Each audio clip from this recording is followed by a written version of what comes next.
സ്വാതന്ത്ര്യ സമര കാലത്ത് ബ്രിട്ടീഷുകാരെ ഒന്നാകെ പേടിപ്പെടുത്തിയ ഇന്ത്യക്കാരുടെ ചപ്പാത്തി പ്രസ്ഥാനത്തെക്കുറിച്ച് കേട്ടിട്ടുണ്ടോ?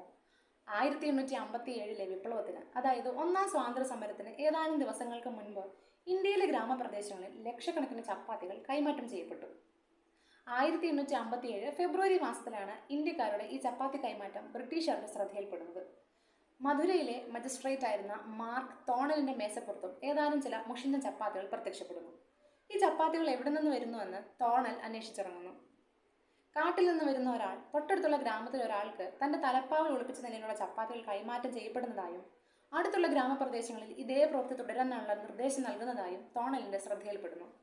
ഇത്തരത്തിൽ ലക്ഷക്കണക്കിന് ചപ്പാത്തികളാണ് ഉത്തരേന്ത്യൻ ഗ്രാമപ്രദേശങ്ങളിൽ കൈമാറ്റം ചെയ്യപ്പെട്ടുകൊണ്ടിരുന്നത്. തങ്ങൾ എന്തിനാണ് ഈ ചപ്പാത്തികൾ കൈമാറിക്കൊണ്ടിരിക്കുന്നതെന്ന് പല ഗ്രാമവാസികൾക്കും അറിവുണ്ടായിരുന്നില്ല താനും. അന്നത്തെ ബ്രിട്ടീഷ് മെയിൽ സംവിധാനത്തെക്കാൾ വേഗതയിലായിരുന്നു ഈ ചപ്പാത്തികൾ കൈമാറിക്കൊണ്ടേയിരുന്നത്. ഈ ചപ്പാത്തി കൈമാറ്റത്തിലൂടെ ഇന്ത്യക്കാർ ഗൂഢമായ എന്തോ ഒരു ലക്ഷ്യം പിന്തുടരുന്നുണ്ടെന്നും വലിയ എന്തോ ഒരു രഹസ്യം കൈമാറുകയാണെന്നും ബ്രിട്ടീഷുകാർ കരുതുന്നു. ഇതേ തുടർന്ന് ഇന്ത്യയിലെ പല ഭാഗങ്ങളിലും ചപ്പാത്തികൾ പിടികൂടി പരിശോധിക്കപ്പെടുന്നു. എന്നാൽ ഏതെങ്കിലും തരത്തിലുള്ള കുറിപ്പടികളോ രഹസ്യ സന്ദേശങ്ങളോ കണ്ടെത്താൻ ബ്രിട്ടീഷുകാർക്ക് കഴിയുന്നില്ല. ഈ ചപ്പാത്തി കൈമാറ്റത്തിന് ദിവസങ്ങൾക്ക് ശേഷം 1857 മെയ് മാസത്തിൽ ഇന്ത്യയിൽ ബ്രിട്ടീഷുകാർക്കെതിരെയുള്ള വിപ്ലവം പൊട്ടിപ്പുറപ്പെടുകയും ചെയ്യുന്നു.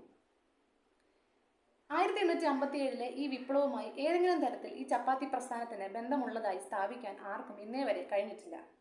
ചരിത്രകാരന്മാർക്കിടയിലും വ്യക്തമായ ഒരു ഉത്തരമില്ലാത്തൊരു കാര്യമാണ് ഇന്ത്യക്കാരുടെ ഈ അജ്ഞാതമായ ചപ്പാത്തി കൈമാറ്റം.